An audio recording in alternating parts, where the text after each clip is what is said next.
Coming up on this edition of Jerusalem Dateline, eliminating Syria's weapons of war. Israel destroys Syria's navy, the bulk of its weapons and military assets. And fighting for freedom. The people of northeast Syria call for support in their struggle to defend themselves. Plus, striking Iran's nuclear assets. Could Israel have entered a strategic window of opportunity? All this and more coming up on this edition of Jerusalem Dateline. Hello and welcome to this edition of Jerusalem Dateline. I'm Chris Mitchell. This week, in a stunning reversal of its 2018 decision to relocate its embassy out of Jerusalem to Tel Aviv, Paraguay reopened its Jerusalem embassy. The move reestablished relations between Israel and Paraguay and was met with warm speeches in the Knesset by Prime Minister Netanyahu and Paraguayan President Santiago Peña. Alongside the series of agreements that will be signed during this visit, something no less central is happening. Your courageous promise, my friend the President, to move the Paraguayan embassy to Jerusalem begins to take shape, and you deserve every blessing. So I say here today that without an embassy in Jerusalem, diplomatic relations with Israel do not have a real heart, do not have a real soul. With this move, our historic friendship will once again have the palpitating heart.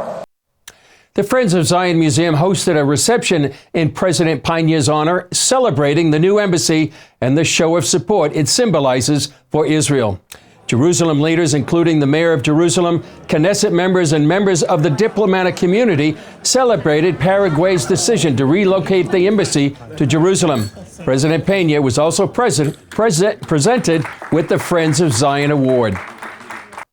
And to have a world leader stand up in the middle of a war and say, I'm not just standing by Israel's side, I'm going to stand by your side right now. I'm going to fly to Israel in the middle of a war, bring my top leadership delegations, and I'm going to move our embassy to Jerusalem, Israel's eternal, undivided capital. I don't think you can get a better statement than that. I came to Israel holding a message. This is the message of entire country, that beyond my own belief, they have asked me that we remain close to Israel. We will enter the Al-Aqsa Mosque. Those are the words of the Islamic rebels who recently took control of Syria, and they reveal their ultimate goal, Jerusalem. It's one reason Israeli forces struck hundreds of targets in Syria, destroying most of its military infrastructure. In a 48-hour bombing campaign, the IDF says it has destroyed up to 80% of Syria's military capability. Named Bashan Arrow after the biblical name for the Golan Heights, the IDF hit more than 300 targets throughout Syria. The IDF has been working in Syria in recent days to damage and destroy strategic capabilities that threaten the state of Israel. The Navy worked tonight to destroy the Syrian fleet, and with great success. Prime Minister Benjamin Netanyahu authorized the strikes to keep Syria's military assets from Israel's new jihadist neighbors, and he sent them a warning.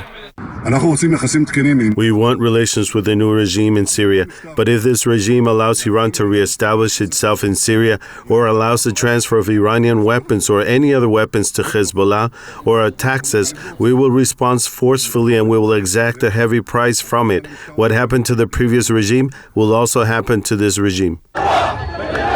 Inside Syria, the former government of Bashar Assad says it will transfer power to Syria's new leader, who pledged no new war. The regime is now gone, thanks to God, and the country is moving towards development and reconstruction. It's going towards stability. People are exhausted from war, so the country isn't ready for another, and it's not going to get into another one. But the Middle East Media Research Institute released this video of HTS fighters pledging Damascus is simply a stepping stone. Just like that, Allah willing, we will enter the Al-Aqsa Mosque, the Prophet's Mosque, and the Kaaba. We will enter these, Allah willing. It's a goal HTS leader Mohammed al-Golani shared in this 2018 video. Allah willing, we will reach not only Damascus, Jerusalem awaits us as well. Charmaine Hedding, founder of the Shai Fund, currently helping Christians inside Syria, says it's important to know the history of these new powers in Syria. We're watching these two groups that have taken over Syria, the HTS, which is run by Gilani, who's formerly part of Jabhat al-Nusra, which is Al-Qaeda, and the SNA, which is a coalition of forces but has a lot of ISIS veterans in them. And both of these groups are somehow funded by Turkey and have both got major human rights records. It's why Hedding and many human rights groups are deeply concerned for the future of Christians and other minority groups inside Syria. According to multiple reports, the IDF believes the success of a potential attack against Iran has greatly improved after its recent strikes inside Syria. And after more than a year, Israel and Hamas may also be on the verge of striking a deal to free some of the hostages, including Americans. With Iran and Hezbollah dramatically weakened, Israeli and U.S. leaders believe Hamas may be prepared to reach a hostage deal. For months, we believe Hamas was waiting for lots of other actors and forces to come to their rescue, to come to their aid.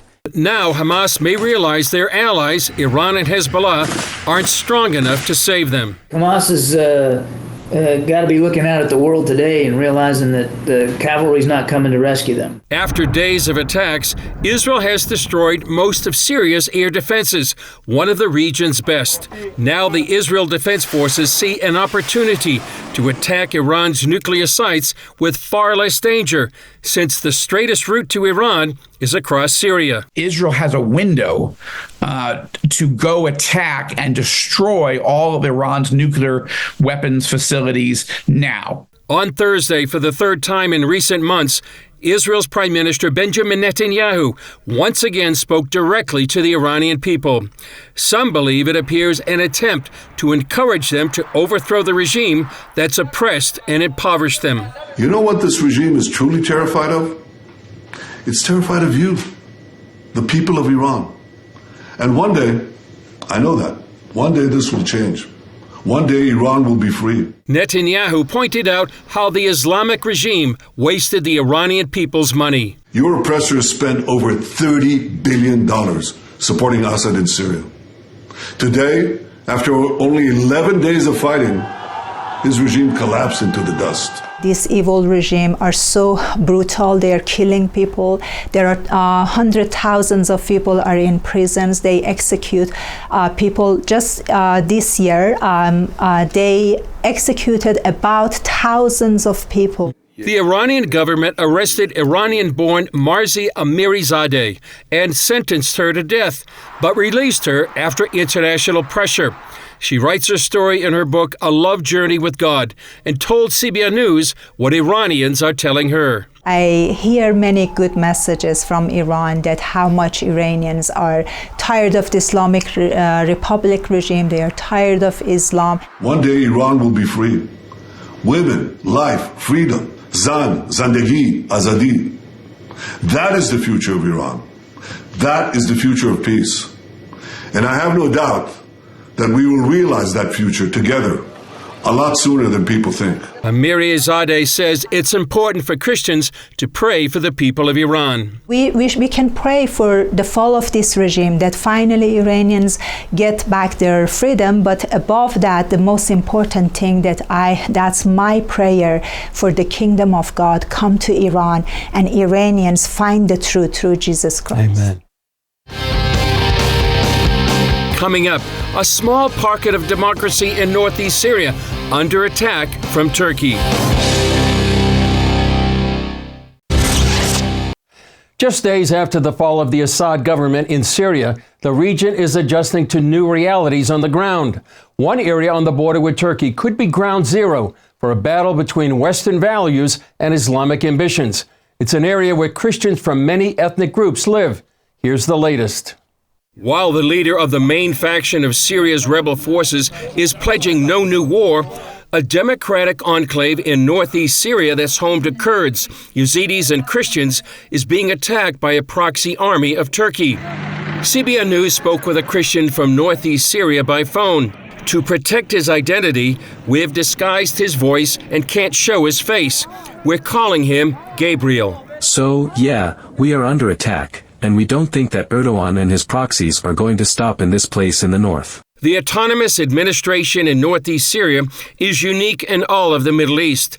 CBN News reported on this new government back in this 2019 report. It's completely new in the Middle East, and I'd say it's completely new in the whole world. Freelance journalist Carlos Zurituza has covered this new government for several years. What these people are actually doing is rebuilding themselves, starting from scratch after decades of repression by the Assad regime. So literally from day one, since 2012, since they liberated their territories, they are in the process of reconstructing civil society, integrating different components in the region, not just Kurds, it's Arabs, Armenians, Syriacs. During the war to defeat ISIS, the autonomous administration partnered with the U.S. and allied forces. They are more similar in human rights to what we believe in the West, and critically, they have freedom of religion and belief, and an overrepresentation of religious minorities. So what's happened is they stand in direct opposition to these jihadi Islamist groups, HTS and SNA. And so today we are seeing the SNA is being used as the militia to break down and attack northeast Syria.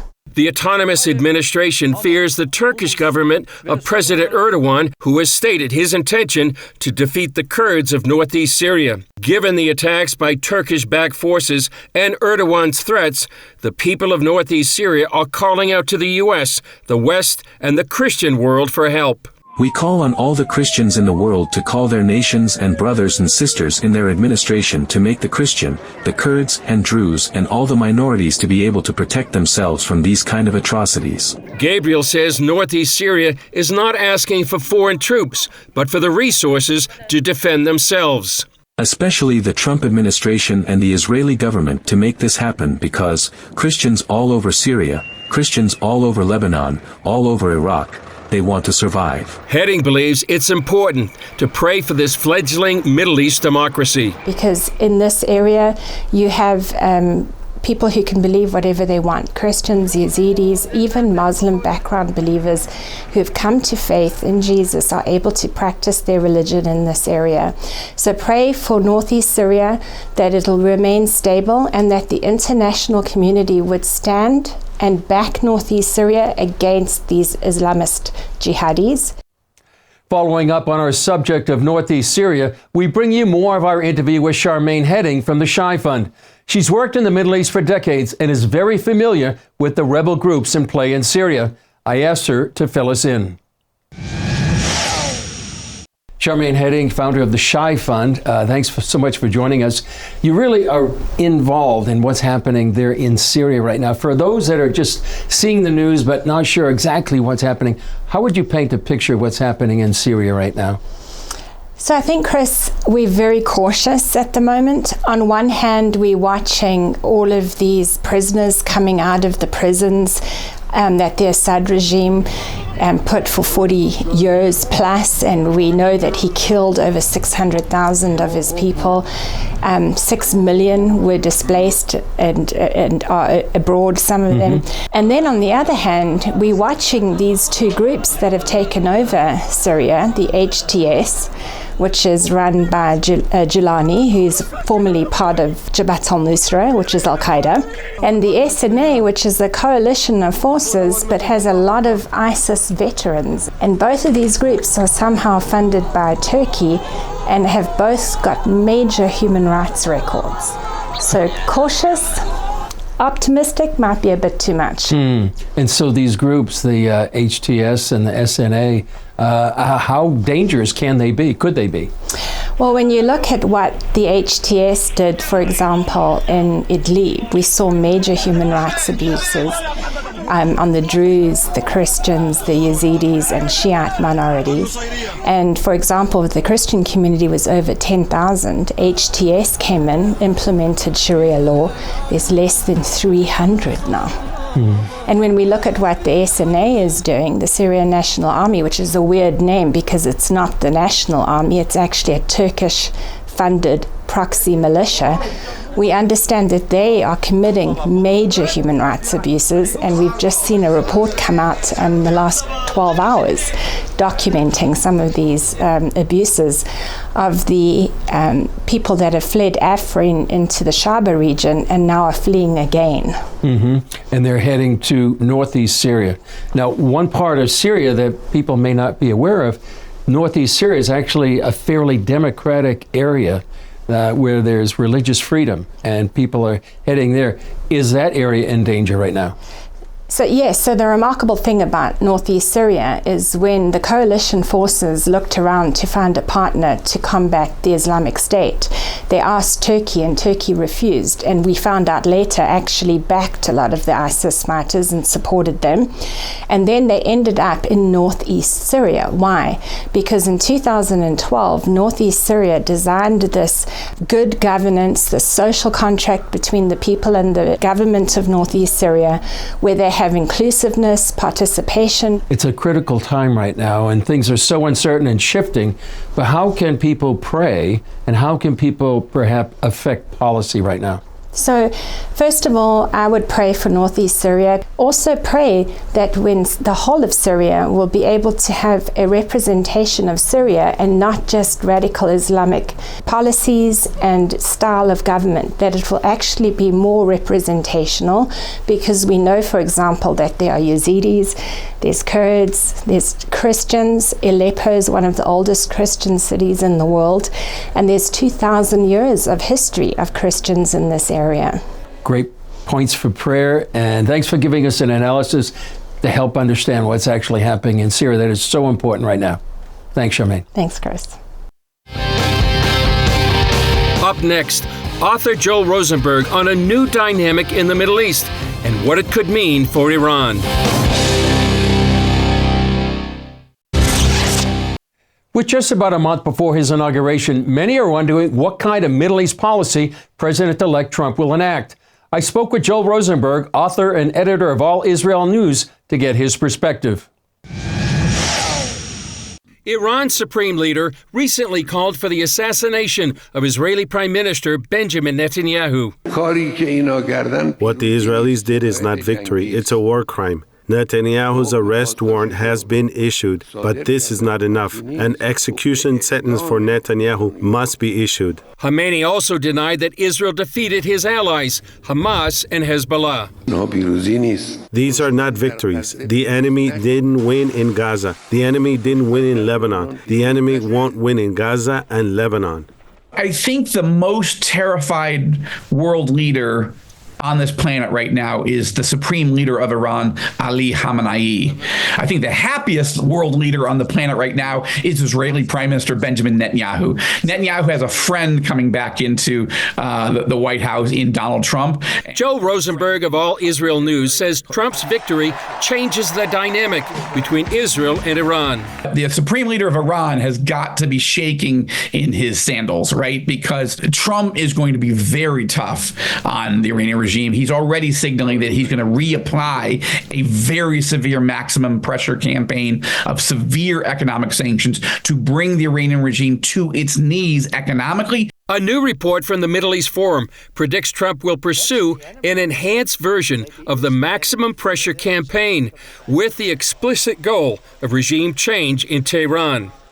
Rosenberg says Trump's likely national security team of Marco Rubio as Secretary of State, Elise Stefanik as UN ambassador, and Mike Huckabee as ambassador to Israel sends a major statement to Tehran. They share the common denominator of being hawkish on Iran. Rosenberg believes Israel could now have a window to go after Iran's nuclear facilities. Now, Netanyahu may say he's going to wait for Trump's maximum pressure campaign, but let's be clear. Netanyahu and the IDF have taken out most of Hezbollah's missiles and all of the Hamas terror infrastructure. Suddenly, Iran's right and left arms are cut off, and Israel took out the missile defense systems, the air defense systems around Tehran in its last attack. So the pathway is clear. Given this question of whether the situation could escalate before Trump's inauguration, Rosenberg says it's a critical time to pray. I think in the next 2 months, the most dangerous place to be is between Tel Aviv and Tehran, because Iran could launch a massive strike, or Israel could, or they both could. I actually don't know, and it's why we need to all be praying as Christians for the peace of Jerusalem like never before. Still ahead, marching through Jerusalem's old city, indigenous people standing in defense of Israel's native people. Indigenous leaders from around the world gathered in Jerusalem recently. Their goal was to show support for their fellow indigenous peoples, Jews living in Israel. Take a look. Marching from the old city's Jaffa Gate to the Western Wall, these First Nations representatives brought a special message of how they identified with the Jewish people here. We as Indigenous people, we recognize that Jews are the Indigenous people of the land. You're not alone. Many in the nations are praying. The Lord gives us his heart to cry out for you, to cry for you, to pray for you, and to bless you and to stand with you. There's an old Jewish saying that you truly know your friends when in times of conflict and war, they stand. So we're here. We've traveled from the furthest part of the world.